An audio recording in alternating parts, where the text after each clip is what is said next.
Minha esposa sempre teve desculpas.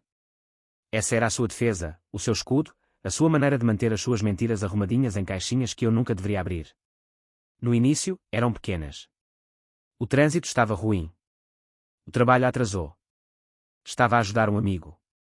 Coisas que todo marido ouve em algum momento e ignora, porque a confiança é a espinha dorsal do amor. Mas então as suas desculpas tornaram-se um padrão. Uma sequência de noites tardias, chamadas não atendidas e explicações vagas que pareciam sempre manter-me à distância. Eu queria acreditar nela.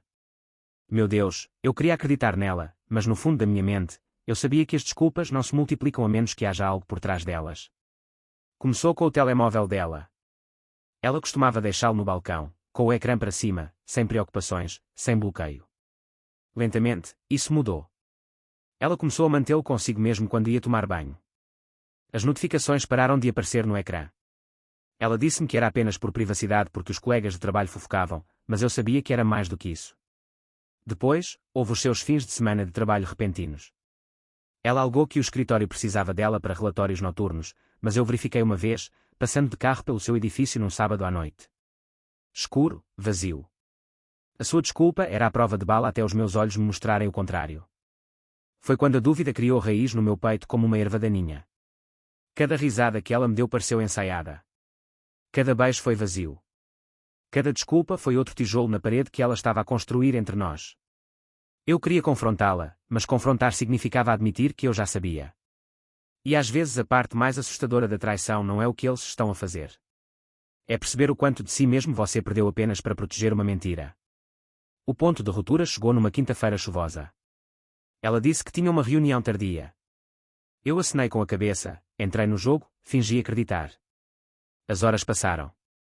Eu sentei-me no sofá em silêncio, o relógio a ticar mais alto do que qualquer palavra na sala. A meia-noite chegou. Nada da esposa, nem mensagens, nem chamadas. Apenas eu, os meus pensamentos e o eco das suas desculpas. Então eu ouvi. A maçaneta da porta girou lentamente, com cuidado, como se ela estivesse a entrar às escondidas, não a chegar a casa. O meu peito apertou. Fiquei imóvel, todos os músculos tensionados. E então aconteceu. A verdade entrou pela porta. Não era ela sozinha. Ela entrou primeiro, o cabelo ligeiramente úmido da chuva, a maquilhagem smulgada, mas os lábios inchados como se tivesse sido beijada durante horas. Atrás dela, seguiu-se outro homem. O seu casaco pingava água no meu chão. A sua risada encheu a minha casa. A minha esposa não me viu de imediato. Eles pensaram que a casa estava escura, que eu estava a dormir, que as desculpas dela lhe tinham comprado mais uma noite. Mas a luz dos postes de iluminação cortou a sala de estar. E foi então que ela me viu. O rosto dela perdeu a cor. O homem congelou, apanhado no limiar do meu casamento. E naquele momento, nenhuma desculpa a podia salvar. Nenhuma mentira podia tapar a ferida aberta que ela tinha rasgado entre nós. As suas desculpas tinham acabado. A verdade não foi sussurrada, não foi mensagem, não foi negada. A verdade tinha entrado pela minha porta em carne e osso. Ela gaguejou, os lábios a moverem-se, mas nenhum som saía.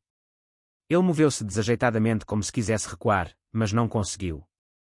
E eu apenas me sentei ali, a olhar para a mulher a quem tinha dado a minha vida, perguntando-me há quanto tempo ela planeava continuar a alimentar-me com migalhas de mentiras. Eu não gritei. Não atirei nada. O silêncio foi mais alto do que qualquer explosão. Era o silêncio de um homem que já tinha morrido por dentro muito antes daquela porta se abrir. Porque a traição não te mata no momento em que a descobres. Ela mata-te nos momentos que a antecedem, quando engulas desculpa atrás de desculpa até te engasgares com elas. Aquela noite foi a última noite em que olhei para ela da mesma maneira. Tudo o que se seguiu foi sobrevivência. O desfazer do nosso casamento não foi dramático. Foi frio, afiado e final. Ela tentou explicações, implorou por outra chance.